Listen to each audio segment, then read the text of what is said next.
Hey, good evening, everybody. You get a Chiefs Digest live stream that technically starts early, but actually is just on time. Matt Derrick here joining you tonight. This will probably be closer to a lightning round version. I apologize for the late notice to everyone. I was not sure that tonight's live stream I was going to be able to pull it off. A few too many things in the air, but I wanted to try and get in if I could to at least do a short version tonight. Unfortunately, we'll not have a special guest, so I don't want to tease anybody early. So I'll just let you know you just have me tonight for better or for worse. But a lot going on, obviously. A lot has been said and talked about in the last couple of days. Still some aftermath coming up of the Eagles, a lot to look forward to with the preview. Looking forward to the Giants, just the state of this team, the injuries, a lot of questions, activities going on. So I wanted to come in tonight just to be able to let anybody who's got some questions fire them off. Um, I don't really have much of too much of a monologue tonight. Once again, I was as usual. I would try to let you all drive the conversation with your questions. If you're wherever you are, obviously X, YouTube, Facebook, wherever you're coming from, feel free to fire away with a question or two, and I'll be glad to try and get you the answers that I can. Uh, just on the injury front, real quickly, just for those of you who have not seen it, Jalen Royals upgraded to a full participant today. That's I thought somewhat significant. Still will be interesting to see if the Chiefs do choose to go ahead and let Royals be active.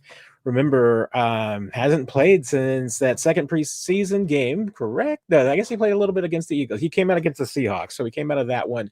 But it's essentially been about a month since Jalen Royals has played, and this has just been his first couple of practices. He's got one full practice in the books. Even if he's a full participant on Friday, that's a light practice. So really, just the one in the books. The way Andy Reid talked about Jalen Royals on Monday, thought it was pretty positive as far as saying that he doesn't have any restrictions at this point. He, like I said, was limited in work on Wednesday. And honestly, the fact that they had him listed as a full participant on Thursday in the indoor facility, where normally anybody with like a knee injury such as him, they would normally back them off indoors. For instance, Jawan Taylor, who was a full participant on Wednesday, they backed him off, just moving into the indoor facility. That turf not good for knees, so that's why a lot of veterans will get backed off and not work on any days that they move indoors. So the fact that Jalen Royals did work in a full capacity on Thursday, I think is a very good sign. Um, Now, obviously, hey, uh, Christian Fulton and Mike Dana still not working. Did not practice on Thursday. At this point, I think would be very doubtful that we do see them on Sunday. Possibility we'll see how they are listed on Friday, but I'd be surprised at this point if we see either one of them. It doesn't look like either injury is too serious. Both of them have been out at practice. Uh, Christian Fulton with an ankle, Mike Dana with a quad injury, and even like I mentioned this on social media during the game on Sunday that it looked like Christian Fulton wanted to go back into the game, and it was the trainers who backed off of him, wanted to take him in for a review. We haven't gotten a lot of details on the issue of the injury with Fulton, whether it's a sprain or something of another nature, but they are kind of protecting him a little bit. And and I see I'll allude to a question that's coming up. I like what you saw from Noel Williams the other day. So a little bit of a loss certainly for Fulton because you're paying him good money to be one of your top three corners, and the Chiefs have really not gotten to see that yet. So I doubt that you will see Mike Dana or Christian Fulton. It's a possibility.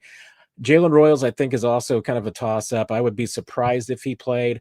At this point, I think all the indications are that Xavier Worthy is going to play, even though the Chiefs have had him a little bit limited, even on Thursday. So, but it certainly seems like that they're at this point seriously considering having him play. That I think at this point would be the expectation. Maybe it would be a surprise if they backed off of him at the last minute, decided he couldn't play, or if there's anything that happens in the next really 48 hours that would cause them to change their mind. But looks like that that's the case. And if you get Worthy back, I think obviously even in a limited role, I think that certainly changes the nature of this offense. So by and large, this Chiefs team looks like it's in pretty healthy shape. If you don't have Mike Dana, a larger role for Ashton Gelati, which also I don't think is a bad thing. I've been impressed with what you've seen from Gelati so far. Would like to see more of him. And without Fulton, it's going to be more Noel Williams. And I liked what we saw from Noel Williams against the Eagles. So I don't have a problem with any. I don't have a problem right now with any of these young guys getting more time. Frankly, if you listen to me, I'm also been on team Brashard Smith and some of the other rookies that getting a little bit bigger role right now. So I'm going to go straight into your questions now and fighting the foo. Which three running backs in the league could be legitimate trade candidates for the Chiefs? We know what Pop and Kareem are at this point, and it isn't great, but it is what it is. Smith is unproven.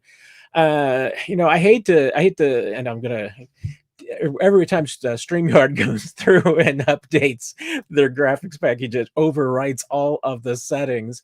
So I'm going to be answering this question while I try to back off of the size of everything here a little bit. There you go.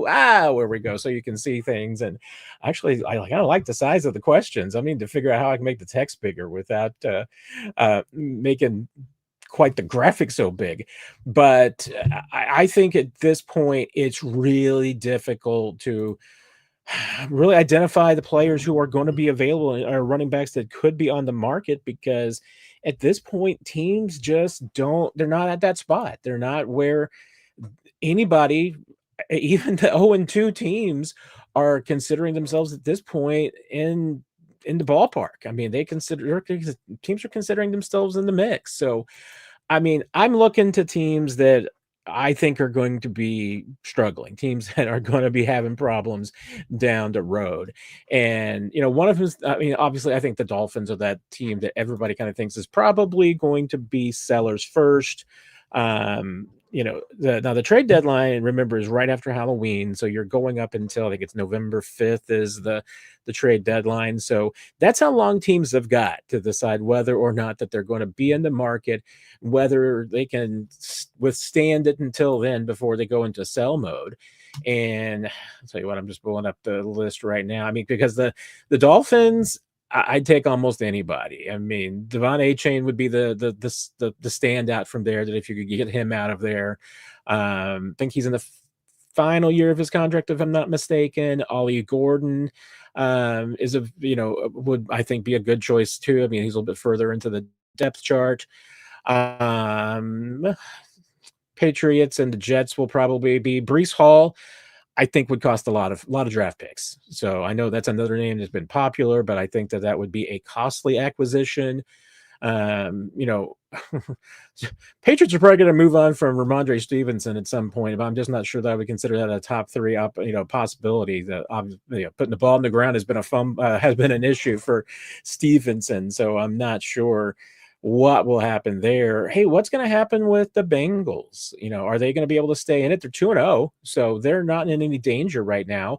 And I think they would have to go into a deep dive. I mean, they would have to be 2-4, 2-5 before the trade deadline, before they would consider moving. And again, Chase Brown, I mean, Samaje Perine number 2 there. What would you do? I tell you what, the team that I think would be the best fit for the Chiefs, because I think they actually have some similar interest, but I think would be the Cowboys. If the Cowboys really fall out of things, I mean, it looks like Jaden Blue is a guy that the Cowboys are kind of maybe on a little on the outs with, or just not on the same page. So he would be intriguing to me. They've got obviously Javonte Williams, Miles Sanders. Hey, if the Cowboys started sinking and they decided to move on from any one of those running backs, I mean, I think the Chiefs could be interested. But that's the really tough thing, Fu, is that it's finding the teams that one are going to be sliding out of the playoff picture and will be sellers, and at what point will they be sellers, and then hey, is the back that might become available a good fit. I know Kamara's a question, but then you come into the contract, because the Chiefs are not going to be able to afford someone with a big contract. So the running backs that you're talking about that the Chiefs could make a trade for, they're one, going to have to be affordable. Two, somebody that is truly a team that's out of it and looking to move on, because they're not going to be demanding a king's ransom, probably a player in the last year of their contract, because those guys are even cheaper. Because the Chiefs, are not really in the ballpark and in the market to be able to send a lot of picks or a big pick. They'd like to hold on to as many of their picks as they can. They don't want to move up too much of their currency. They've already given away some picks down the road. So I just don't think it's something that they really want to give up a high quality value of draft capital to acquire a running back. It's got to be somebody who's affordable, because as we talked about, right now they have less than $3 million in cap space and not a ton of places to create new cap room. So that's a issue. I mean, and they need a guy that's got some speed. So you put all those factors together, and it really limits the talent pool that the Chiefs are looking at. And so I think it's really hard at this point to narrow it down to say, hey, because once again, I mean, every team right now, even probably the Dolphins and Chris Greer and their general manager in the front office, they're probably thinking to themselves, yeah, we're still in this. We can get back into this. It's not a problem. It's a problem, but they're not willing to accept it. I mean, until you get to 0-3, 0-4, and sometimes until you get to the trade deadline itself, and maybe even if you're 3-6 and you're in a weak division, you might be saying to yourself, hey, wait a minute, it's one hot streak away from maybe winning this division, or you're sneaking into the playoffs. So it will be just interesting to see what happens as you go down the road and who becomes available and how early they become available. Tracy, what's the status of Fulton? Did not practice on Thursday, hasn't practiced the last couple of days, so it would seem that he's probably not going to play this week. And and it's at this point, it's both the injury and his comfort level, the Chiefs' comfort level with Fulton. Even if he were available this week, what would he be? I mean, I still think that they're going to be, plugging him into that kind of number 3 spot, but right now that number 3 corner is not getting a lot of looks. And when they're going to some sub packages, they're using a lot more 3 safeties. So they're using Jamari Connor in that kind of slot corner role. This keeps Trent McDuffie on the outside. Only if you got into a situation, I mean, if Fulton's getting onto the field in a 3-corner situation, I mean, it was places where they're then moving Trent McDuffie into the slot. And while I think that's a better look for the Chiefs, didn't do it this week. They didn't do much of it and had a really good week. I mean, Jamari Connor held his own, had a good game. So I think that the Chiefs are still wanting to hold out and see what happens in Jamari Connor and play in that slot more and more and see what happens. And, we're not too far away. Next week is when Najee Johnson can return back to practice, not be activated, but they can open up the practice window on Najee. So their reinforcements are on the way. And my understanding is that, hey, Najee, I think, will probably be ready to go as soon as his window opens after week 4, that he could be returned. So we'll see when the practice window if they open that next week, and if he's ready to go in week 4 or after in week 5. Week 4 is the first week that he can practice. Week 5 would be the first week that he could play, and see how that fits. Everything fits together, because Fulton, like I said, I don't think he's going to play this week, and then it becomes a real question. Just especially once you get Najee back, how do you kind of sort out that corner situation? JJ, thoughts about a Tyreek Hill trade or A-Chain? And like I told Fu, A-Chain much more likely to me that you're looking for a trade. I mean, if the Dolphins go into sell mode, A-Chain's I think one of the first people that anybody's going to call on, and that can be the problem too, because there could be a little bit of a bidding war there. I mean, there's going to be more and more teams that lose some running backs, and they're going to get involved. I mean, if you're the Chiefs, you'd love that everybody's running backs stay healthy and that there's just a soft market for running backs. Or maybe multiple teams start falling out of it, and a lot of running backs are available, and it drives the price down. But I have a very, very difficult time envisioning a scenario where Tyreek Hill returns to Kansas City because a lot of things would have to happen. One is certainly that the Dolphins would have to eat a ton of money off that contract. And typically, if you're eating money off of a contract, you're doing it because you're getting an increase in draft capital. And I don't think that the Chiefs want to pay a lot more in draft capital. I mean, I think Tyreek Hill, if the Dolphins end up trading him, he's going to go for surprisingly little compensation. I mean, it would not surprise me if Tyreek Hill went for a 5th-round pick. But a big part of that is the cost that's associated with him. So, and he's under contract for 2026. None of that money is guaranteed though. And you're not paying, no one's going to pay that money for Tyreek, I don't think. So, that's part of the issue there. I mean, unless Tyreek just went on a tear the rest of the season and goes to a new team, or if he stays with the Dolphins and if ends up with like 1,400 yards, it's about the only scenario that anybody's picking up that 2026 contract. But I just can't see the Chiefs, one, bringing him back at all, because I think that as much as they like Tyreek as a person and generally everything got along, I'm sure that the situation in Miami has given them some heartburn, but more than anything, I mean, it's given the Chiefs a case of maybe they dodged a bullet, that they got out of the Tyreek Hill business at the right time. I just don't think that they want to get back into that unless, like I said, it's ridiculously inexpensive. If it's a 5th-round pick and the Dolphins pick up virtually the entire contract, maybe it happened, but that's like literally the only scenario where I could see this happening. And even then, I think that the Chiefs would have some second thoughts about it because, like I said, as much as they like Tyreek as a person, Tyreek can be a disruptive influence and he can be a disruptive force and not always rowing in the same direction as the rest of the team. And with the Chiefs having not only a young team, but a young wide receiver group and some young pieces on the offensive side, I think they want everybody to concentrate on just getting better at this point. Don't want to have to concentrate on having Tyreek Hill around. So could he help this team? Maybe. I don't know where Tyreek Hill is at this point. I don't know how long it would take for him and Patrick to get back on the same page since it's been a few years now. I'm just not sold that it would be a great idea.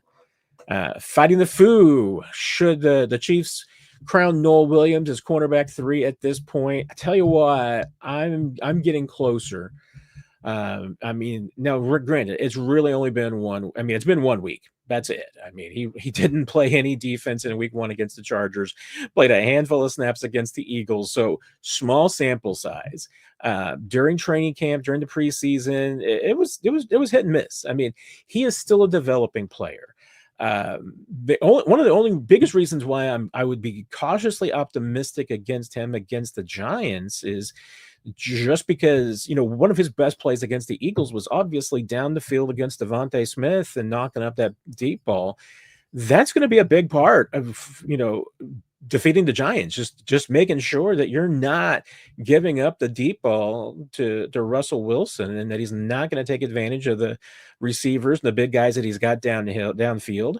Noel Williams has got some speed. He's got some size. I mean, he's obviously shown his ability to make some plays in those situations. So, and I'll be honest, I mean, just because that is like the weakest point of Trent McDuffie's game, I would have, I think at this point, more confidence in Noel Williams, guarding somebody 50 yards downfield than I would be with McDuffie. I'd rather have McDuffie in any other part of the field. So, that's might be one of your, if you're Steve Spagnuolo, one of your considerations is that if you're playing a lot of zone or you're playing even playing man, you're going to put McDuffie in a situation where he's going to be running around chasing guys who are going to be playing closer to the line of scrimmage. And Noel Williams would be in situations where he's going to be trailing downfield. That's where I would want Williams to be right now. So I'm not ready to go all the way yet, Vu, just because we need to see more. And like I said, you're going to get Najee Johnson back. At some point, you're hoping to get Christian Fulton back. And if you're Steve Spagnuolo and Dave Merritt, you can still try to figure out what's the best rotation and what's the best matchups and lineup. But I don't know what it is yet. I know they don't know for sure what it is yet either. But Jalen Watson's coming off a good game. You're feeling better about him as your number two. Noah Williams had a really good game. You're feeling good about giving him some more playing time. You just need to see what you're going to get out of Christian Fulton and Najee Johnson when he gets back. So I'm not quite ready to crown Noah Williams yet, but I tell you what, he's gaining my confidence slowly but surely. Next question. Will Xavier Worthy be limited in his snaps in week 3 if given the green light to play? I do think that Xavier will be limited. We'll see how much. I mean, it's, right now, I mean, the guys, they're essentially what you call the starting receivers, and Juju Smith-Schuster, Hollywood Brown, and Tyquan Thornton been playing, 40, 80 kind of snaps. I mean, 45 kind of amount of snaps. I mean, their numbers have all been pretty even. Not a ton of difference. It just been kind of rotating those guys out, so they're all kind of in the same ballpark. I don't think that Xavier is going to come out and play 40 snaps. I think he would be less than that. 25 to 30 would probably be a good number. Yeah, I think you just want to give him a little bit of a break, not take too much of a punishment in week 1 back. So, hey, if you're asking from a fanny perspective, then yeah, I'd say his numbers are going to be probably limited a little bit. But here's the thing is that when he's on the field, he's going to get targeted. So he could actually maybe end up with some decent numbers that punch above his weight as far as the snap count goes. Scott, with all the success Mizzou is having with their running backs and former running backs, Kwan Lacey, if you were Brett Veach, would you try to trade running back coach Curtis Looper away from Mizzou? He seems to both evaluate and develop well. Tell you what, yeah, Coach Looper was getting a ton of credit on Saturday. I was out there covering the game on Saturday, and yeah, I mean the way that they ran the football in that game, yeah, Coach Loop was getting a lot of credit in that one.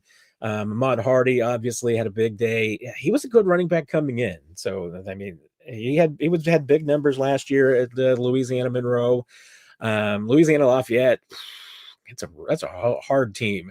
I know they looked a lot different with their starting quarterback, but the Chiefs kind of had the Tigers really had their way with them defensively too. And then you throw in Cody Schrader was a good running back, and now hey, has he put the numbers at the NFL level yet? Nope, he's a little undersized. So that was always going to be a kind of an uphill battle with him. Hey, I'd consider it, Scott. I mean, again, the Chiefs have Todd Pinkston as a running backs coach right now, which I think he's a little bit of a fish out of water.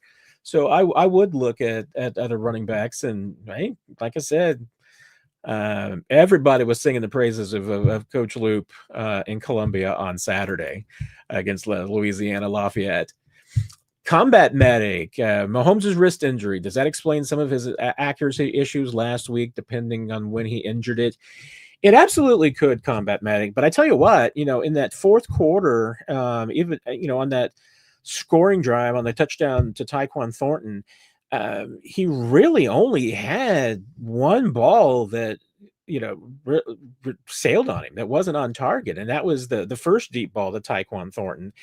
And I think that there were reasons for that one. Nick and I talked about it, and I don't remember how much we talked about it on the podcast or the other night. But on that first deep ball, the Tyquan, you can tell that, Mahomes was really unsure about where the defender that Josh Simmons was blocking, where he was. I think he was a little unsure about where Josh Simmons was. So he did not step into that throw. I mean, he threw it and then kind of just lingered and stood on his left foot. And I mean, now that worried me a little bit because he left that plant leg, hanging out there. I mean, he just kind of did, just did the kind of a balancing on that leg, because I think he was just worried about following through and then either running into or tripping over one of those guys. I just don't know that he realized just how close that maybe the defender was to that plant leg. And hey, the defender rolls over the wrong direction and rolls over that leg or that ankle, that could be a real problem. But that looks like why that one's sailing. And then you look at the next play, was kind of a tight window over there across the field to Tyquan again, and that ball was on target. I mean, it was well defended, so that's why it wasn't completed. But Mahomes across the field, kind of running away, manages to put it on a dime, and didn't seem to have any problems. So, I mean, it could absolutely maybe lead to some inconsistencies. That we didn't know about the Mahomes injury until after practice and after the media availability on Wednesday. So we didn't get a chance to talk to Andy Reid or Patrick about it. Coach will be available on Friday, so we will get a chance to ask Mahomes about the issue. Now, he's obviously been a full participant, so doesn't look like it's anything significant. But hey, could it have been an issue? Absolutely possibility. And so to see, oh, there we go. If normally I get an injury report in the email, and they hadn't sent the email out yet, so I just wanted to make sure that wasn't the right wrist. I was pretty sure that it was. So yeah, it absolutely could, but I think a lot of it, the inaccuracy issues, honestly, I mean, a lot of it I think came down to pressure. Either just rushing the ball, trying to be a little bit too fine with it, being worried about his follow through, affecting his mechanics. I think there were a lot of other issues. So could have been the injury. We'll see if we can find out a little bit more on Friday from Andy Reid about that. But I think there was a lot of things Combat Medic that went into kind of some of the accuracy issues, because, and let's face it, he didn't have a ton. I mean, there were a lot of balls that were right where they needed to be. Casey Harold, can you give us the rundown on Fat Bear Week? I knew even if I didn't reference it, Nick told me earlier today that I should bring it up. And I'm like, you know what? I don't even think I need to bring it up, because I think there's going to be questions. Now, hopefully all of you know what we're talking about here, because every year at Katmai National Park, they have the Fat Bear Week competition, where they have a voting and a bracket, which for those of us who are all competitive and being able to want to pick winners. I'm surprised that there's just simply not enough gambling on Fat Bear Week right now. I'm kind of stunned that the offshore sports books haven't gotten into this. I think there's a real market for it. So they have, for those of you who don't know, there's a series of webcams that are set up in Katmai National Park that track the brown bears of Brooks Falls and the portion of the park. The number of the bears, people can identify them, based on their traits and their characteristics and their looks and all of these things. And Fat Bear Week, their idea is that they created it was to put a focus on the ability, of just, on the conservation for the bears, but just kind of, promoting the importance of the circle of life for the wildlife in Katmai National Park. I mean, the bears, hey, they need salmon to eat, protecting the salmon runs, doing all these things. There's a conservation, effort along with it, where they raise money for the Otis Fund, named after 480 Otis, one of the bears that's numbered, and, was a fan favorite for all these many years. I don't remember when the cams went up. I think Nancy started watching the cams. I want to say it was probably like 17 or 18. It could have been earlier than that, because I think they went up, gosh, I want to say they maybe even have gone on like maybe 2010 circa. This became really big during COVID. That's when Nancy became a big fan. I have kind of by tangent been roped into all this thing and pulled into it. So I know a lot more about Fat Bear Week and the bears and their behaviors and their names and their numbers. I know a lot more about this than I reasonably should. But Fat Bear Week competition started today with Fat Bear Junior. I know that 26 cub, the female cub, is beating its sibling, the male cub, on one side of the bracket. 128 grazers, 128 junior grazers yearling is over on the other side. against 503s, 2.5-year-old Cubs, and 128 Junior is taking that one pretty easily. 128 Junior is the one to beat. Only way the 26 female Cub might win is just because total cuteness factor, because yearling, I mean, spring Cubs that are only like 6 months old are pretty darn adorable. So that could be the thing. But next week when the big boys and big girl bracket comes out, Grazer, is going for a three-peat. So that she's going to be in the bracket. Really felt like I should have probably asked some of the Chiefs this week what advice they would have for Grazer going for a three-peat. They can maybe give her some tips on what she needs to avoid. I don't think she's going to pull it off though, because I think there's a couple of big boars that are going to give her a run for it this year. 151 Walker, it's been around for a while. He deserves a Fat Bear title. He might hold that. There's the best player to have never won a major. He might have the biggest bear who's never won Fat Bear Week. He's kind of in that category. But there's a few others. 602s had a really good year. And it's, like I said, the competition's all about, trying to determine about, hey, who's the fattest bear, who's put on the most weight since they showed up out of hibernation back in the spring, and now have packed on the pounds and eaten all that salmon. And you know what? I mean, it's if you like nature wildlife videos, this is actually pretty entertaining. Sometimes it can get kind of exciting, maybe kind of scary, depending on what you think. I mean, because it's nature, and they do not, the national parks, their policies, not for the humans that get involved in any way. So if anything happens to the bears, they fight, they get injured, hurt, anything of this nature, they don't interfere. Bears have been killed on the cams before. So it can, nature can get a little too real, Casey Harold. So there you go. That's, if you have any more specific questions about bears, I'll be glad to answer what I can, but I'll try not to turn this into Bear Digest this week or next week. So I'll do my best. Yeah, Red Royce. Sorry, I don't have a partner in crime joining me tonight. I had someone that I was hoping that I could hook up with and see if they could come do the show. I'm now going to be hoping that I can get that person next week. I realized that I reached out to them a little too late, so we'll see if maybe next week can work a little better. Don, if the Chiefs want to make a move for another player, is it too late to do restructures and other cap move, or has that ship sailed? I mean, Don, there's always moves that you can make. I mean, it just depends on how big of a move. And the tricky thing right now is that, I mean, the Chiefs, they don't have a lot of places that they can look. I mean, you can still make a restructure because and now there's some tricks to it. I mean, especially because the salary cap is a living thing, because we think of it and look at it as these players have so and so number on their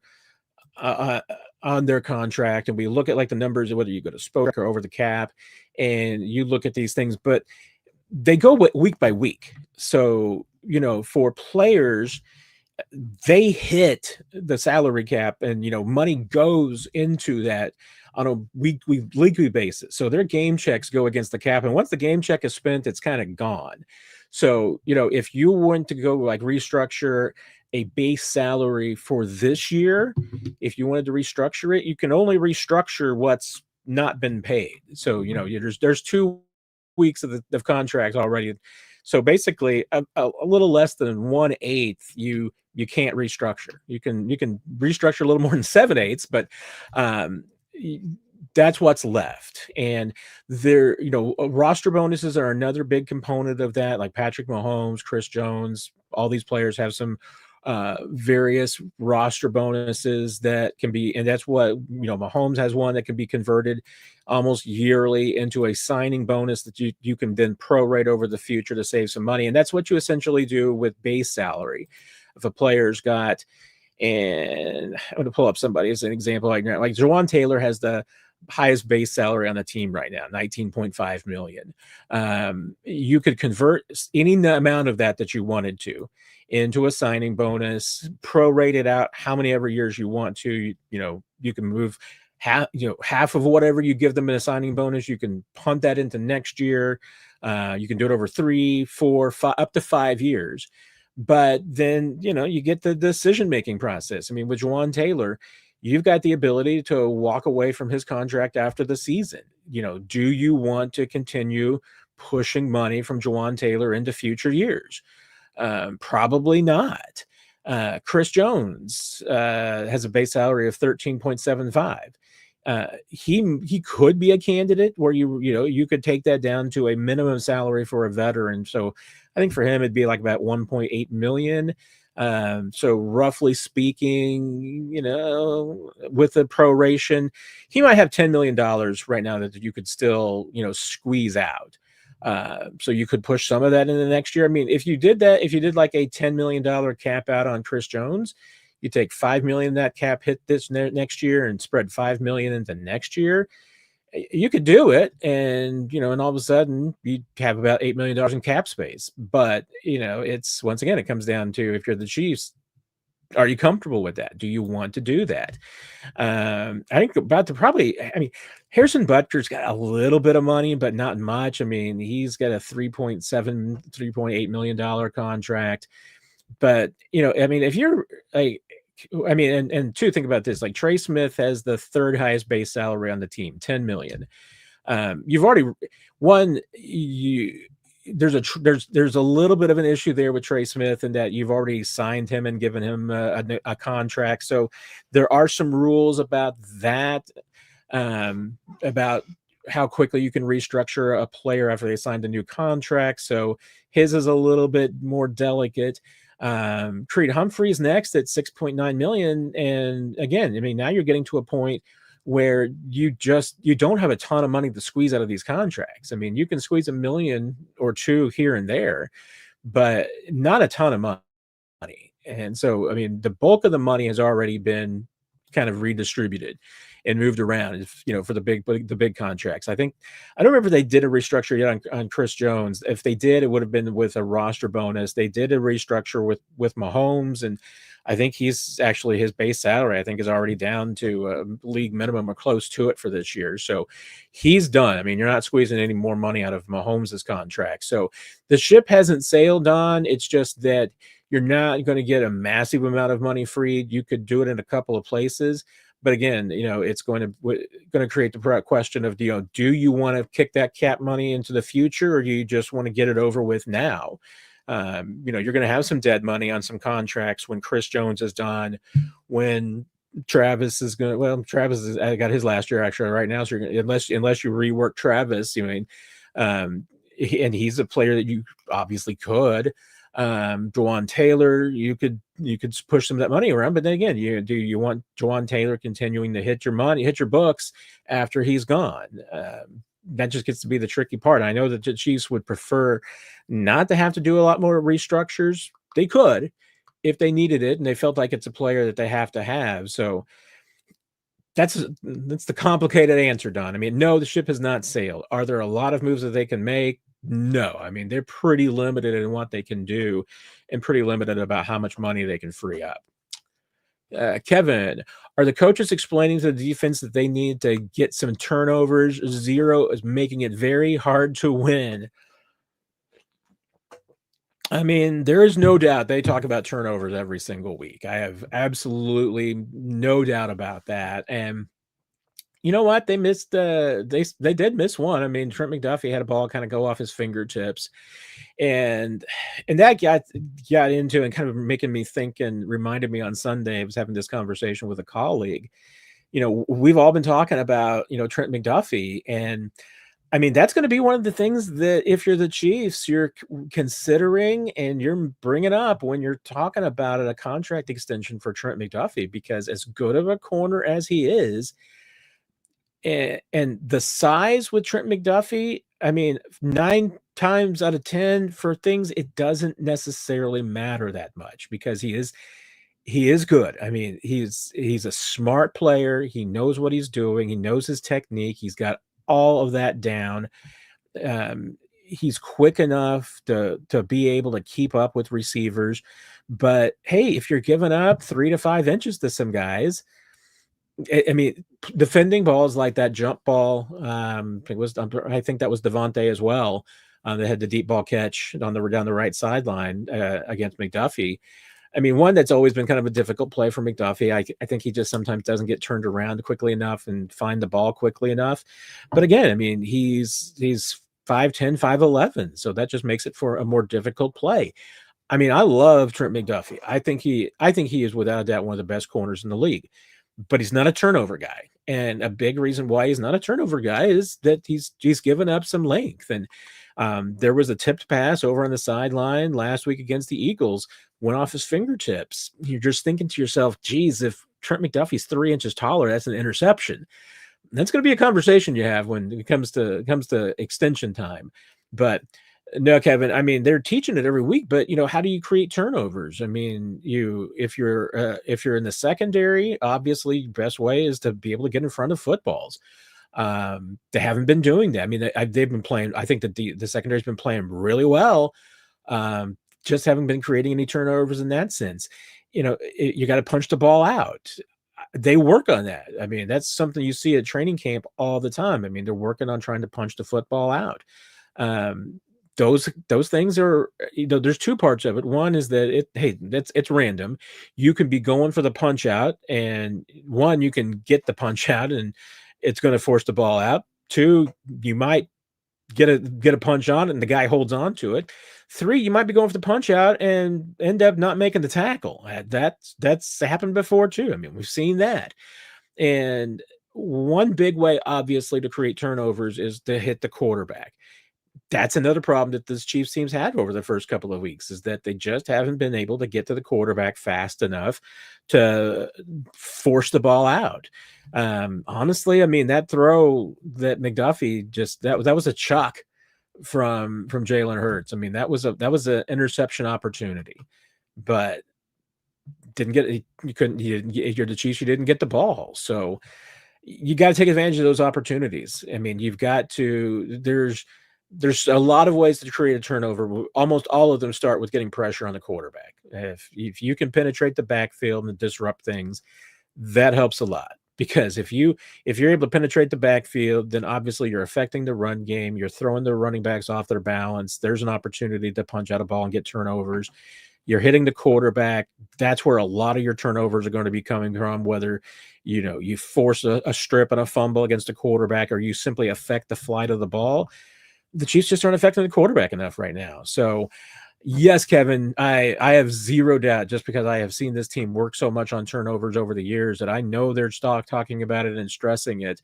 But it's just, it's sometimes a feast or famine kind of thing. And right now, Chiefs just aren't producing a lot of turnovers. I'll also say they're playing they've so far played two teams that are good teams, and good teams protect the football. And right now, the Chargers and the Eagles are doing a pretty good job of protecting the football and not making a lot of turnovers. So let's see what happens against the Giants, because the Giants are a team that can turn the football over. So let's see if they're able to create some noise this week, because they need to. There's no doubt about that. You're right about that.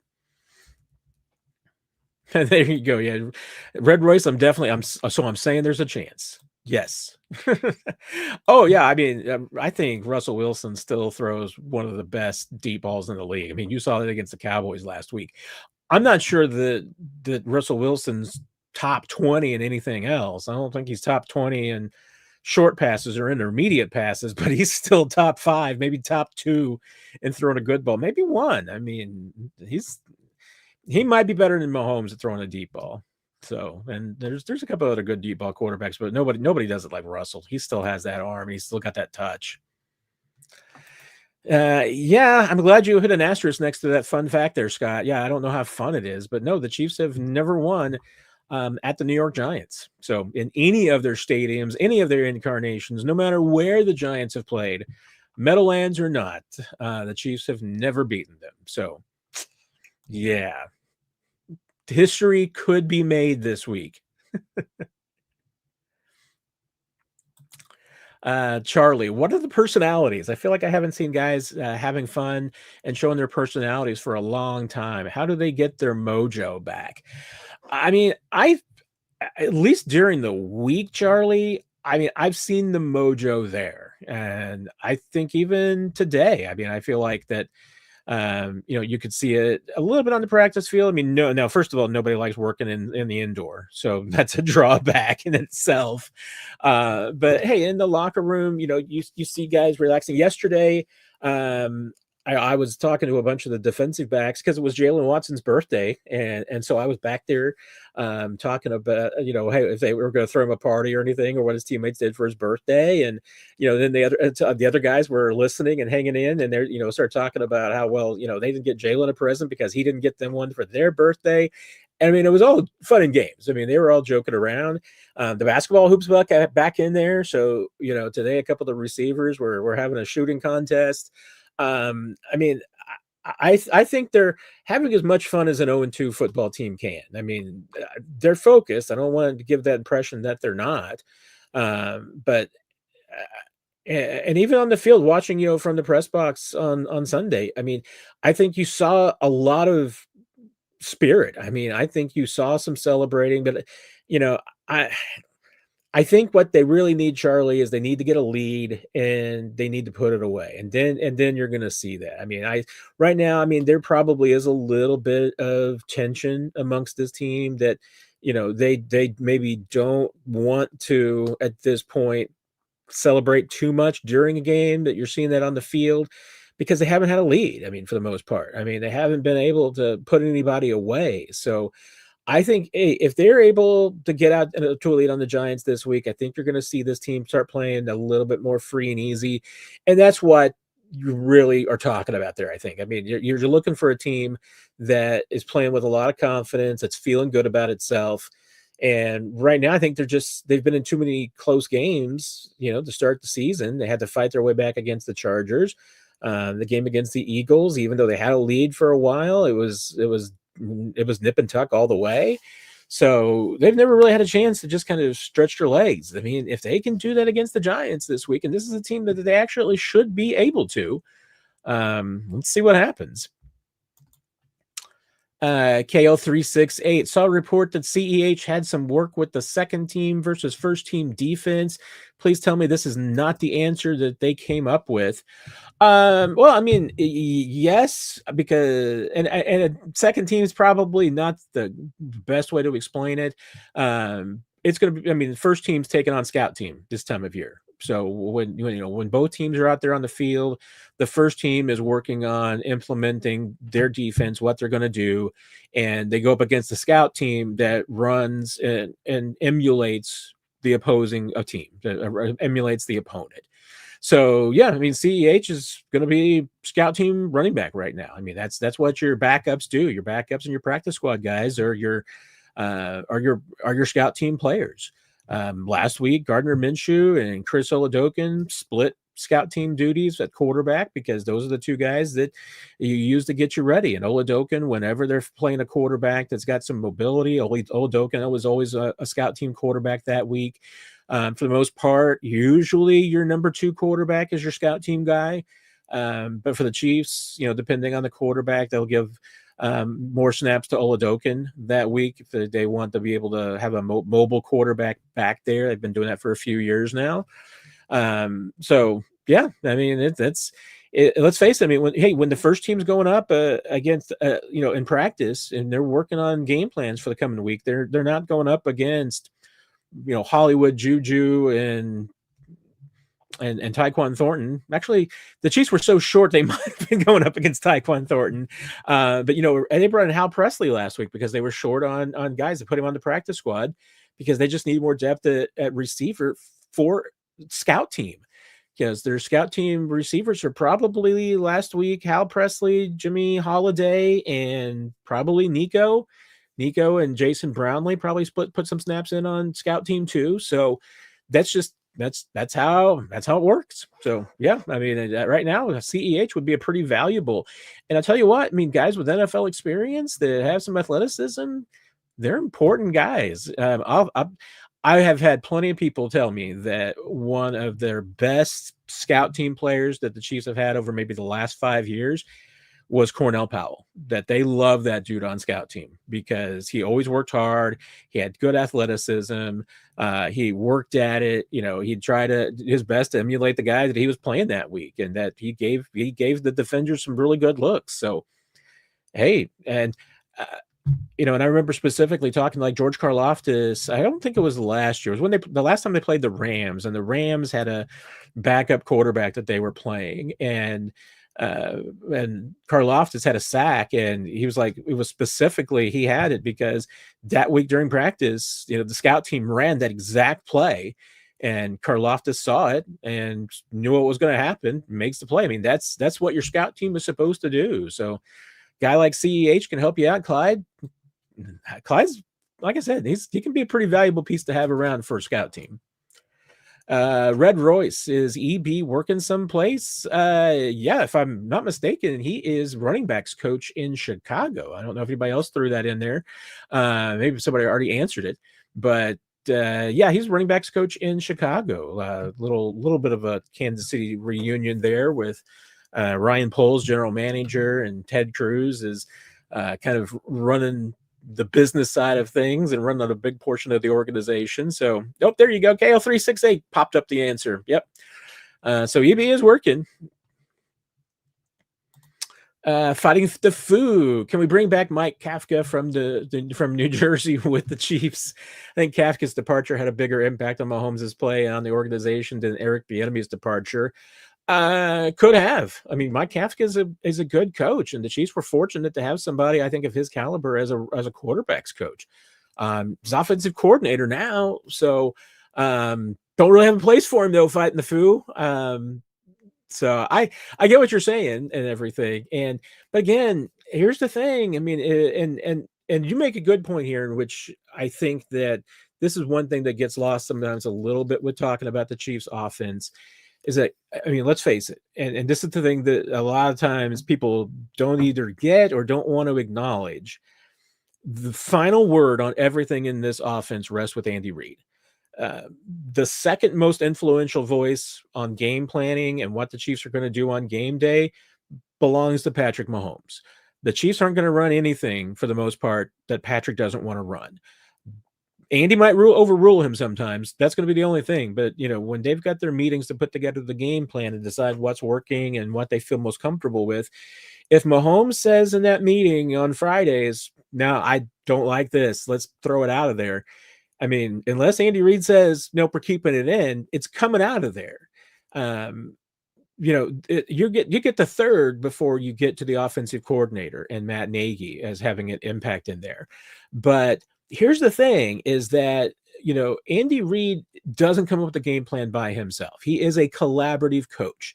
So even though the final decision-making might be a little dictatorial, and like I said, that he's going to make the final call, Mahomes can overrule, hey, Matt Nagy can throw something out too. I mean, if Matt Nagy says, let's throw this out, chances are it's going out unless Mahomes says he loves it or Andy Reid says that he loves it. Something's going in if Matt Nagy says he loves it, unless Patrick says no or Andy says no. But there's like 5 or 6 coaches usually that are involved in the game plan building process. Joe Blameyer's in that group. I haven't heard, lately about who else is all involved in that. I mean, obviously the position coaches to a degree have a role, but, a few years ago, and, particularly, but let's say before Matt went to Chicago, then yeah, I mean, that game planning group was a lot of these guys. I mean, Bieniemy was in there, Nagy was in there, Kafka was a part of that, Blameyer was a part of that. You have a lot of these voices that are in there coming up with different things. And I know some people have, said that, hey, with Bieniemy, maybe you didn't have the voice for the run game as much. I've heard that both ways, that maybe he wasn't as much of an advocate for the run game as much as people think that he was. But I mean, I still think, Fu, that, where you miss Eric Bieniemy is you miss him as the guy that lights a fire under your team. Because I'll be honest, I mean, as far as the coaches on the offensive side who were the most fiery and the most likely to get into a guy's face and everything, I think it's probably Matt Nagy. And Matt's, I mean, like I said, he's a demanding coach, but he doesn't have that red A that Eric Bieniemy did. So, I mean, that's definitely something. But I think you're right. I mean, Mike Kafka is a really smart offensive mind. I'll be interested to see. I mean, he's still obviously a young guy, so he could still be a head coach. I know there's a lot of people who think that he's going to be head coach caliber. I think he looks a lot more comfortable from what I've seen from him and with the Giants than he was in Kansas City, because I didn't quite see it in Kansas City. I thought he was a little bit too reserved to be ready to be an offensive coordinator or a head coach at that time. But when I've seen him in press conferences in New York now, I'm like, okay, I get it. This guy looks like a coordinator. And now I see why, that he's on the fast track to maybe being a head coach in this league, because you can kind of see it a little bit more. Vert, hear anything about the Chiefs trying to get Jerome Ford? Thoughts on if Ford is a good fit? I have to say, I admit, I have not heard any rumors about that. Looking it up to see what Jerome's situation is here. I mean, he's buried a little bit in Cleveland, but I mean, it looks like he's healthy, which is obviously a big part of it. Hey, could he become, if he becomes available, is that somebody that the Chiefs might be interested in? I guess I could see. I mean, you know what? I mean, he's coming off a really good year, and that's probably. I mean, that's one reason why probably Cleveland would be hesitant to let go of him, because you just can't get enough of those guys. Again, I mean, it's going to come down to how does Cleveland fare? Do they stay? Do they feel like that they can make a playoff run or not? And most teams, no matter how good or bad or start that they're off to. I know Cleveland's 0-2. Close loss to Cincinnati, blowout to Baltimore. I still think that they're probably going to hang out for a while before they start going into sell mode. And again, I mean, that's why right now, a lot of teams aren't going to be even thinking about shopping their first or second running back, because all 32 teams think they can still make the playoffs. That there's a window. Glad that you are all enjoying some of you are at least enjoying the Fat Bear Week discussion. And yes, lightning round. I'm not winning lightning round tonight. Chris, do you feel that your 1-16 record at training camp was the canary in the mine for how the season started off for the Chiefs? No, I mean, I don't.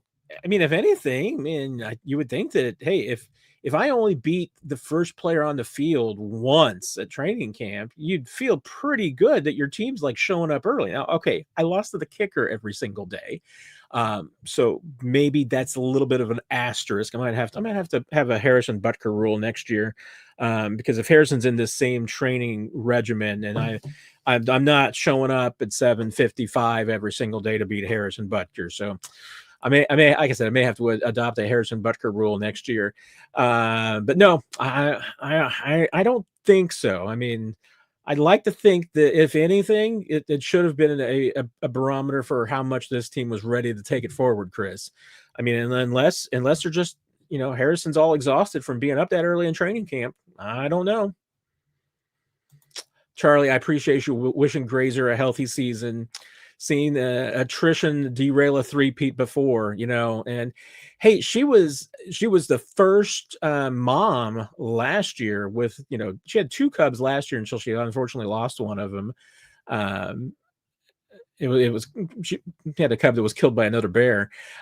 So yeah, she went through a lot last year as a mom, but she managed to defend her title while raising and nursing cubs. So that was pretty impressive. Now she still has a cub this year. I don't think she's as big as she was last year. And the salmon were so plentiful that I think she's going to have a tough ride. But Grazer is one of the best bears, so you got to root for her. No conscience. Matt, put on your GM hat for this question. Okay. If you were the GM of the Chiefs, what would you do to fix this roster, drafting included?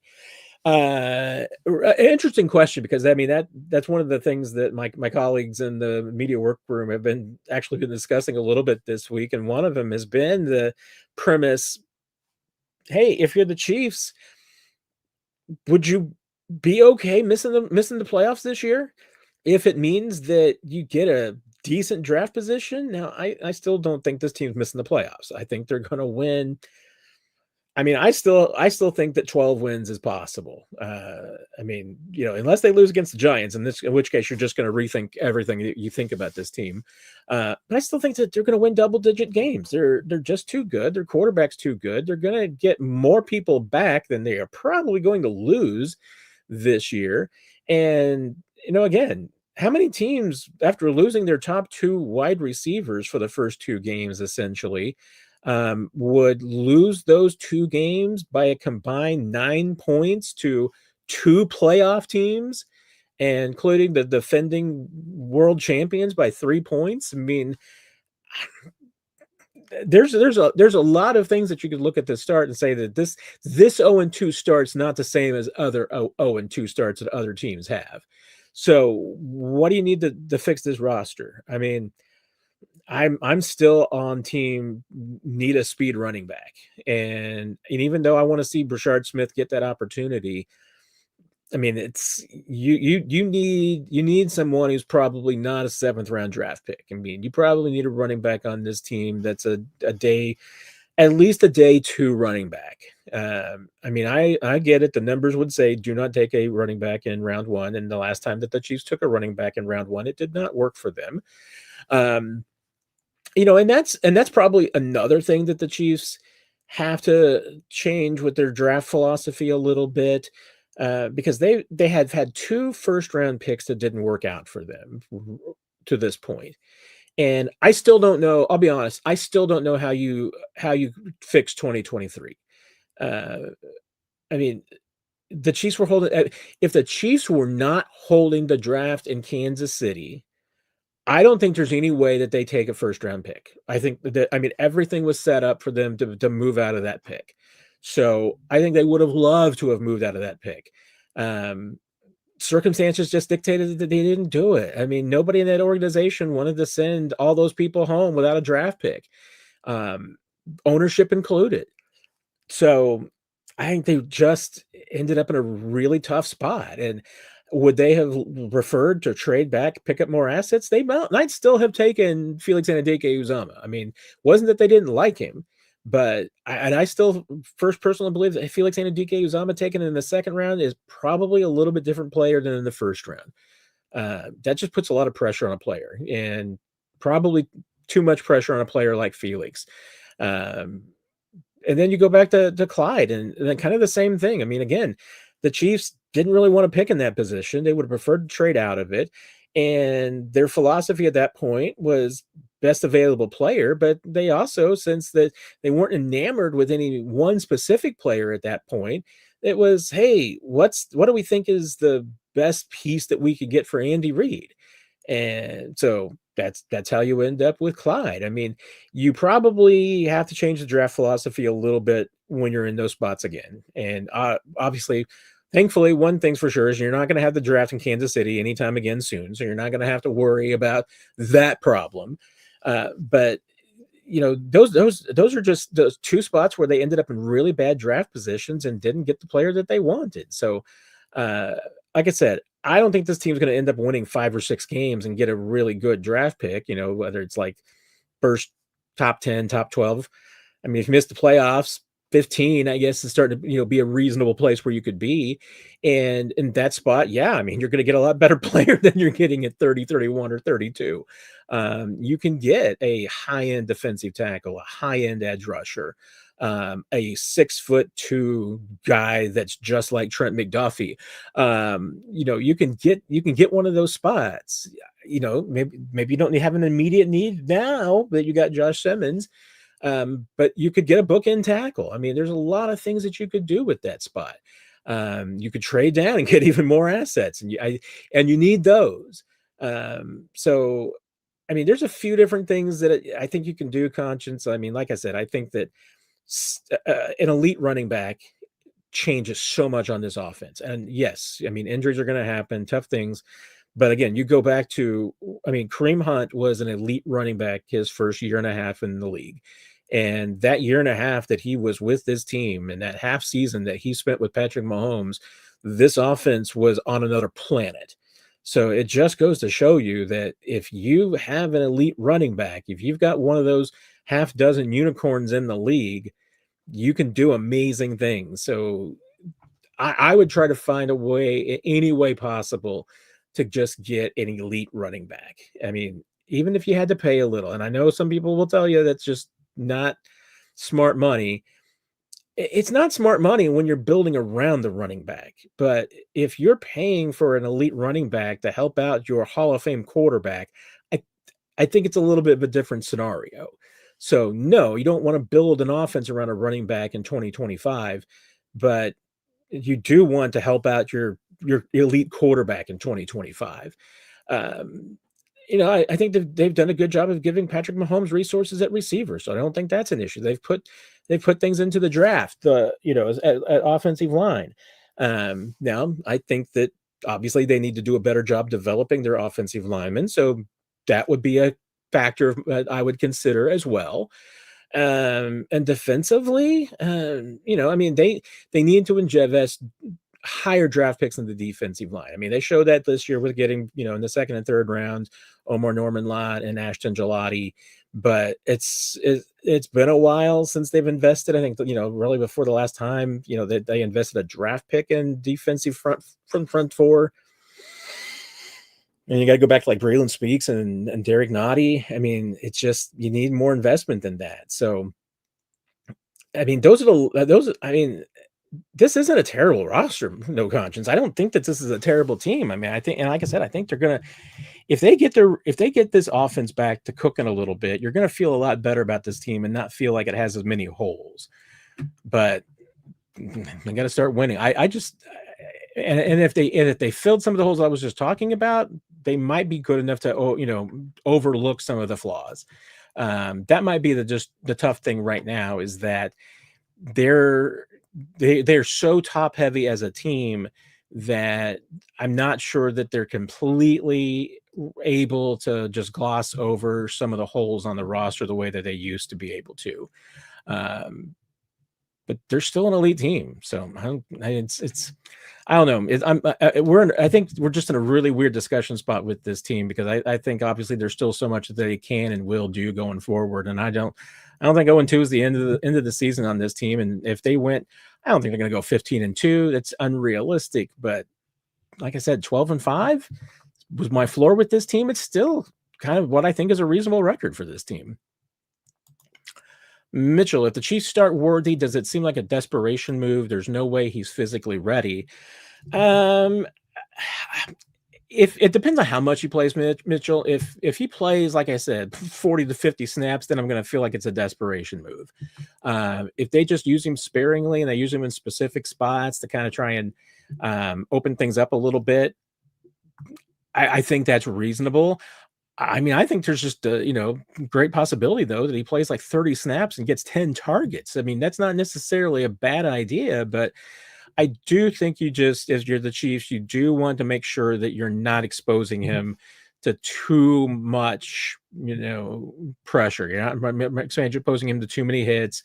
You're trying to manage his workload and kind of ease him back in. So I only think it's a desperate move. Like I said, if he plays a ton of snaps, if that's the case, then yeah, I do think that they're signaling that they're desperate and they need to get some things out there for Mahomes. But I also feel like it would be a good thing, honestly, if they gave some time off to Travis and just kind of forced him to play a fewer snaps. Cause I think a fresh Travis is a better Travis, but we'll see what happens. Jimmy's, do you think the Chiefs still have swagger when they step on the field? Not the bad stuff, just that elite, quiet, confident that champions carry. Feels like the manifesting has taken a big hit. Kind of talked about this a little bit earlier, but I think it's there. I think like right now, I think it's just in reserve. I mean, if they go to New York and they're like up by 20 in the fourth quarter, they're probably going to start swag surfing. I mean, that's just what this team does. I think that the Super Bowl probably humbled them a little bit, and now there's in week one kind of took the starch out a little bit. Now they feel like I think that hey, you need to prove yourself, and that's one thing that I mean I honestly think that that's a good thing for this team. That this team is not going to go out there and act like they won the Super Bowl because they beat the New York Giants in week three. I mean, some teams will because that's a good thing for them. I mean, for the Chiefs, beating the Giants in week three is business as usual. And I think they probably still need to kind of, treat it that way a little bit. Because I think that I think they're still confident, Jimmy. I don't get any sense that this team thinks is to itself, oh, woe was me. We're 0-2. Things are just falling apart here. And I'll be honest. I mean, Chris's kind of pushback today about how that he when in that clip that's going around from NFL Films that he wasn't talking about the tush push, that he was talking about the zone runs that they were giving up to the Giants, and that the Giants were running the same run play over and over again, and the Chiefs weren't stopping it. I think that's a good thing because that defense played great on Sunday. That defense played well enough to win that game. I mean, they literally had maybe one bad snap, and that was the giving up the touchdown to Saquon Barkley on that 13-yard run, because that was a big, wide open hole. Saquon could have scored with a quarter that size. That was the one bad play, and I think that was one of the plays that Chris was talking about too. But the fact that they're upset about that, the fact that the defense this week felt that they didn't play good enough to win tells you just how driven that these guys are. And that's why, I mean, I think when you see them win and have success, I mean, they're going to be celebrating. They're going to be having a good time.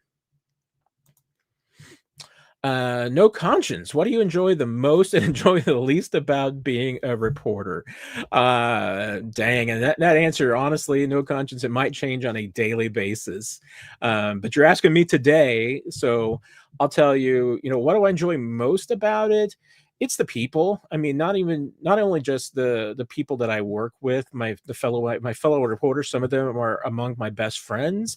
There's so many good people that I work with and that I would never get to meet and otherwise.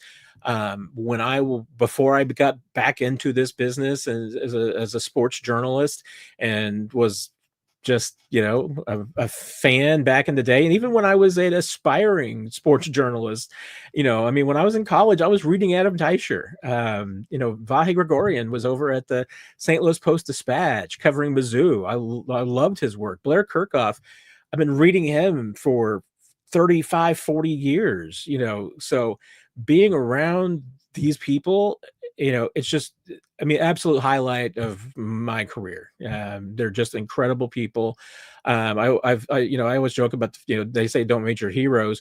And it feels like almost everybody that I have met, and I want to say almost because there might be a few national people that I've met that I don't feel that way about, but locally, I mean, Adam Teicher from the day I got on this beat, could not have been a nicer guy to me.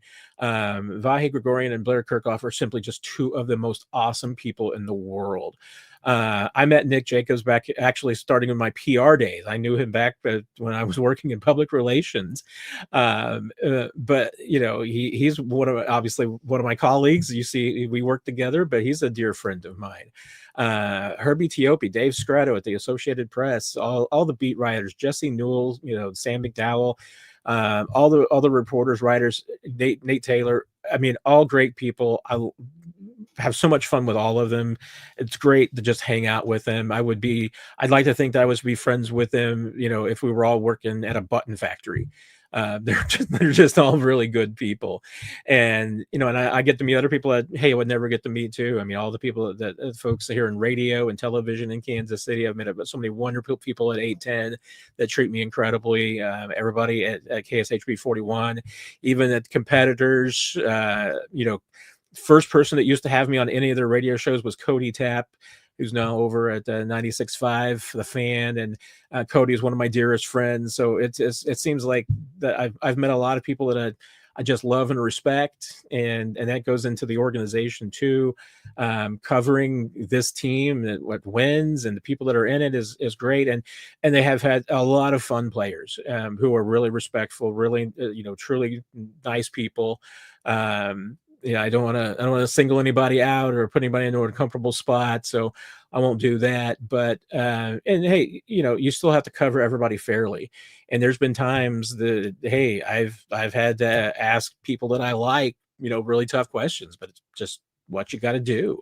And I mean, I always try to be fair. I have found myself into some situations this week that I did not expect to be in. So I guess when I get to my least part about being a reporter, no conscience, right now, it would be social media, because there are some absolutely crazy people on social media, mostly X. I mean, that's the platform that I guess I'm the most engaged on, because it seems like that. I mean, that's the platform that I'm most successful on, that I get. I mean, it's a business, so I get traffic from X, so I'm involved there. I do a lot more. I mean, it's more successful for me than Facebook or any of the other platforms. I mean, YouTube and I'll be honest. I mean, I say this while broadcasting on Twitter and Facebook and YouTube and all these places right now.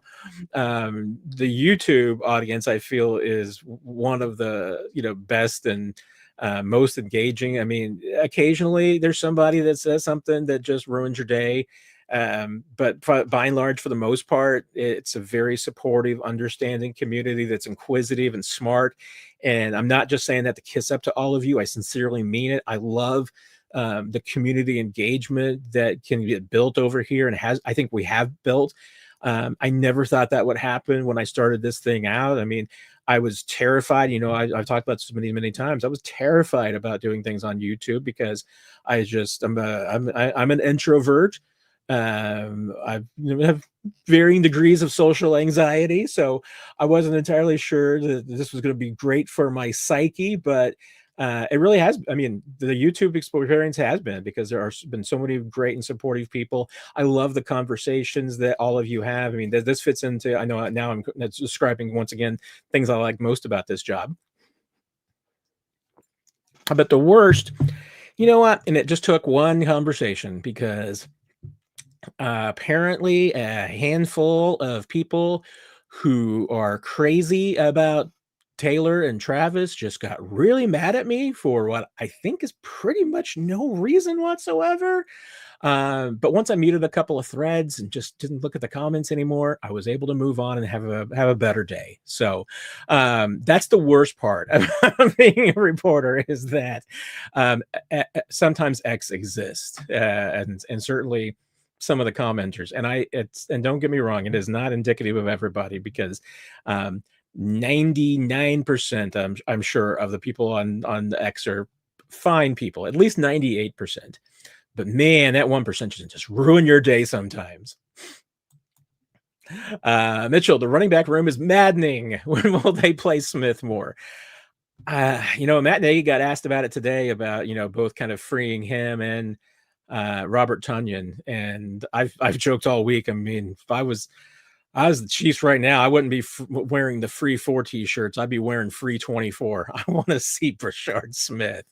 I think that they just need a speed. I mean, I want to see what he can do. I mean, hey, if he goes out there and flames out, hey, you took a shot, but I think you kind of need to take that shot right now. So, I mean, I think the expectation all along, Mitchell, has been that they want to put him out there when they think that he's ready to be a success. And so right now, I guess they're telling us that they think that he just needs more time to get his feet under him and be more comfortable with the offense and what they're asking him to do. But I saw a guy look pretty comfortable in training camp in the preseason.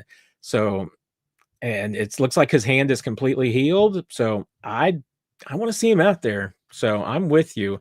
It has not been a great start for Kareem and Pacheco.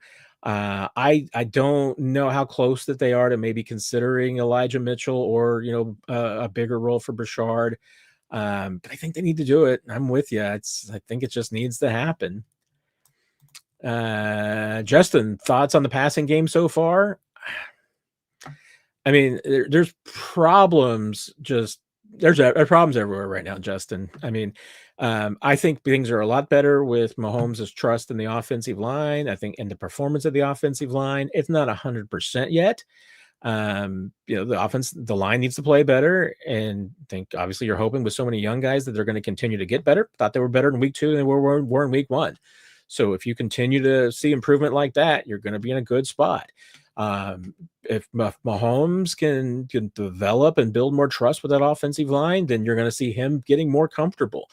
The receiver room is bound to get better because I'm not including Jalen Royals in this because I feel like, hey, if Jalen Royals gave you anywhere from 200 to 400 yards this year, that's a successful season for a 4th round receiver under Andy Reid that needs some maybe just growing up. But and I'll be honest. I mean, I put him at kind of my, hey, Chris Conley rookie year is kind of maybe a ballpark of what I would expect for him. I think he's actually more polished than Chris Conley coming out. So there's maybe more upside there. But I mean, the big thing is that Rashee Rice and Xavier Worthy. Rashee Rice, the Chiefs genuinely believe is a top 10 receiver. I believe it too. I mean, one of my bold takes for this year is that Rashee Rice is going to be a 1,000-yard receiver. I don't care if he's only going to play 11 games. He can get there. I think over his last 17 games, when I looked it up, last 17 regular season games, I believe he has over 1,300 yards receiving. I think he's going to hit the ground running. I don't think it's going to take a ton of time. Remember, he gets to come back in the building starting next week, so he can start doing some work, knocking off the rust. I think he's going to hit the ground. I don't think Rashee Rice is going to go out there first game, play 12 snaps, 1 catch, 14 yards.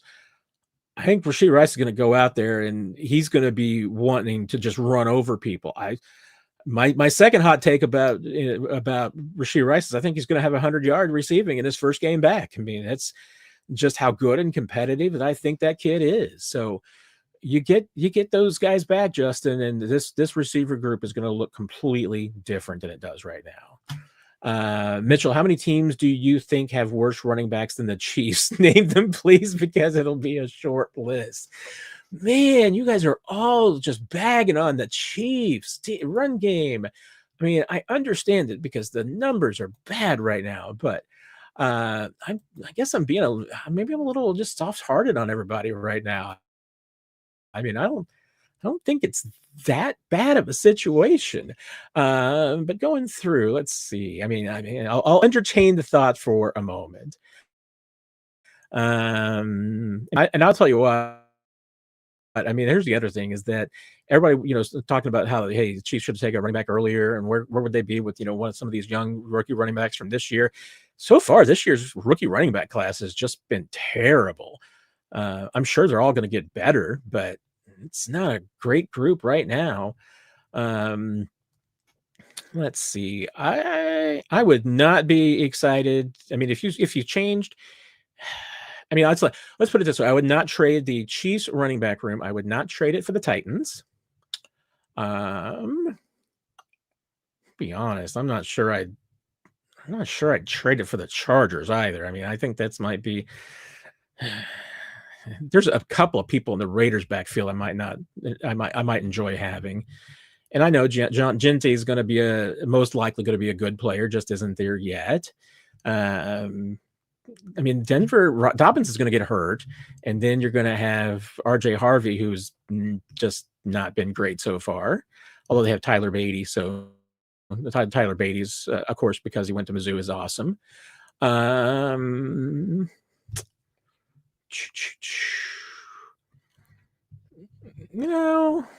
think I'd take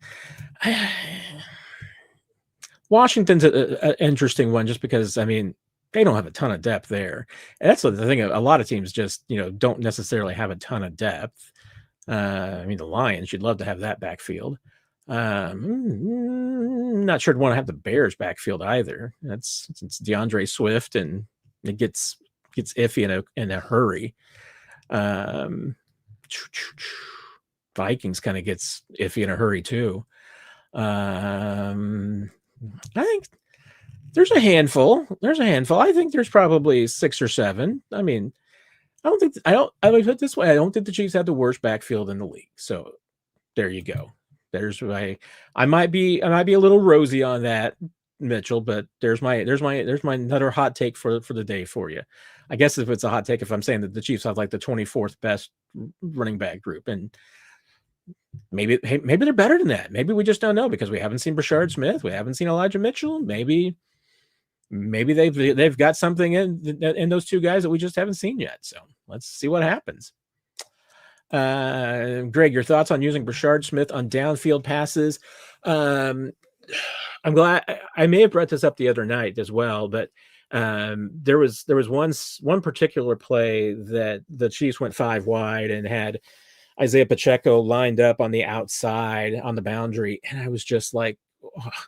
I mean, if you're going to put that formation out there and that personnel, put Brashard Smith in that spot because he's much more of a threat in that spot than anybody else. I mean, when the Chiefs split Brashard Smith out during training camp, I mean, the number of big plays that they had because he's a polished receiver. I mean, is he a 1,000-yard receiver in the NFL? No, I mean, because he's not that polished, not that accomplished. But if you're splitting Brashard Smith out on a guy who's not capable of keeping up with that speed, and let's face it, I mean, if you're taking a running back out of the backfield and moving him out, you're usually not going to end up facing a corner. You're going to end up facing a linebacker, maybe a safety. And there's a lot of strong safeties. Brashard Smith is going to be faster than them. Brashard Smith might be faster than some free safeties too. So he's going to be a mismatch for a lot of people. He was a mismatch for a lot of players for the Chiefs defense. And I got to go back to this. I mean, we've seen this Chiefs defense now through 2 games. They've had 2 good games, one great game against the Eagles. And I saw once again, Brashard Smith, Robert Tonyan, Jason Brownlee, and a little bit of Nico Remigio. Those 4 guys just eat and have great training camps, good enough training camps that obviously put them on this roster and helped them make this team. And that was against this Chiefs defense. I mean, sometimes the 1s, a little bit the 2s, but a lot of times, I mean, it was the first and second team defense that they were doing this against. And Brashard had plenty of good plays against the 1s. Jason Brownlee had good plays against the 1s. Nico had some moments. Robert Tonyan had played everybody, so he just, I mean, Robert Tonyan just absolutely destroyed second and third team defenses in training camp. So I think that tells you just a little bit about where he is. So if these guys had very good training camps against this Chiefs defense, why aren't you trusting them now? And that I just don't get. So I can't explain it. Alex, do teams ever have a first 15 for the second half possession? Interesting question, because I've never heard of that. Now, because I think usually it's because the reason that teams have a first 15 for the first half, I mean, a lot of reasons. I mean, one, they're wanting to establish some things that they want to do in the game, or play against type. Maybe they want to show some things in the beginning of the game that they don't plan on getting back to. But maybe they're wanting to test some things out, probe a little bit. The one thing that teams usually want to do with their script is they want to, put the defense off balance and off their heels. And that's one thing that the Chiefs just haven't been able to do with their first half script.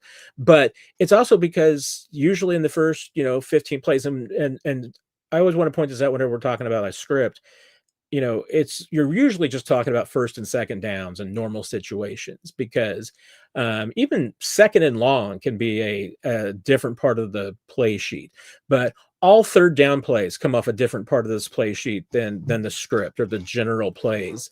At fourth down, short yardage, there's certain situations come up pretty quickly in the game that aren't going to be on the script. But any third down play is not part of the script. It might be scripted in the sense that the team is like, hey, if we end up with this situation, if we're 3rd and 8 on this hash, this is the play we want to run in this situation, then that's kind of scripted. But when you're just talking about, hey, here's the first 15 plays we're going to run, those are almost exclusively first and second down plays. And exclusive of any situation. So they're kind of good in all time zones kind of plays. Good in all seasons. You can run them anytime. The only thing that makes me think that a lot of teams probably don't have scripted 15 for their second half possessions is because now by the second half you've got situations. So now, it's like, hey, what are you going to run 1st and 10 when you're down by 2 scores? What are you going to run 2nd and short and, when you're up by 3? So you start to get in a little bit more situations and positions on the field and time and all of these things. So that gets in, I think, a little bit, and now you've got a base, of course, of what your opponent is doing. You've made some adjustments, so you're probably not going to want to have a script that you wrote on Friday for the second half of a game on Sunday, because you're going to have a full half of football with some information. You may go into halftime and say, hey, okay, here's some stuff that worked in the first half. Here's why it worked. Here's this stuff we might run again, or this stuff we're going to show the same look but just do something different off of it. Those are the things that you might, I think, maybe plan is better than script. But yeah, I think that I'll be glad to ask around, but that would be my guess, is that there's a little bit of an explanation about why you wouldn't do that. Is just that, like I said, once you get into a game, it's more situation driven than just checking things out, rather than just try to probe the defense or try to establish things. Gary, thank you so much. This was a very kind note, and I just wanted to share it because it's great advice too. If you want to consider subscribing and hitting the like button in support of the channel, hitting the like is free and quick and easy, but priceless way to grow the channel. Gary, I could not have said it better myself. So yes, anybody, if you would like to hit the like button, I have not yet started my campaign for 10,000, even though we're getting close to that. Then I'll start begging for people to subscribe to the channel once we get closer to 10,000. But if you follow the channel, like it, and get there, we'll as Kramer told the woman at the employment office, about Darren the intern, with all of your help, we're going to get that chicken. So I'm sure there's only like 3 of you that got that, but I hope the 3 of you who got that enjoyed it. So Doctor Who, does the team need an emotional leader like Honey Badger instead of Kelsey or others trying way too hard to get the team hyped up?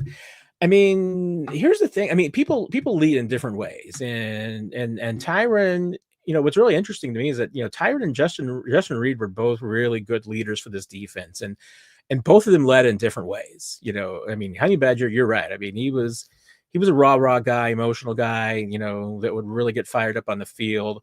I don't think Justin ever got fired up as Honey Badger was. I mean, he was emotional. I mean, he could get it going. I mean, I think more than people realize. But and there's probably some others that are kind of getting there, because I mean, Brian Cook is that kind of guy. I think Brian Cook's got to, I mean, if Brian Cook can stay healthy and just continue to grow, gosh, I could really see him being kind of a Honey Badger type player in the future, because he can be a vocal guy, and I mean, Nick Bolton's a leader in that sense. I mean, and Nick is vocal. He's just not maybe super loud. I mean, Chris is all those things. He's loud and big. So I mean, the only thing you might say on the offensive side is like maybe the one area where they could maybe use a guy that's maybe one of those juice guys that we talk about, that I would say like Travis is. But I don't know that there's anybody that I don't know that they're necessarily lacking in emotional leadership, or and guys getting you fired up. I think they have those guys, and maybe, like I said, maybe some of them just aren't as loud and flamboyant. Maybe it's the wrong word, but like I said, just big personalities like Tyrann Mathieu was. JK, watching Andy Reid in pressers, something seems off. He seems stressed and missing his spark. What is the vibe in the room with Andy and the players? I haven't missed any vibe, I'll be honest. I don't think there's any doubt. I mean, Andy's quiet when they lose. he's just never super loud and bubbly when they lose football games. So you beat the Giants, and I think next week you're going to see a little bit more juice from him. And we're coming off training camp too, and I don't think training camp anymore is Andy Reid's bag either. I think he's probably just about as tired as training camp as the players are. So I wouldn't take too much of it, because I think a lot of it is just a lot of Andy Reid's mood comes from winning. So Dr. Who Mitchell, appreciate the kind words that both of you have put out there. Thank you very much. No Conscience, would you ever work for a network like FS1 or Fox or ESPN if given an opportunity? I'd love to work for ESPN. That would be great. Right now I probably wouldn't work for Fox, because I'll admit it, I'm not a Barstool guy. So I just don't think that relationship and partnership is going to go real well. I did see that, Harold. I know I am skipping a couple of questions, but unfortunately I need to bolt.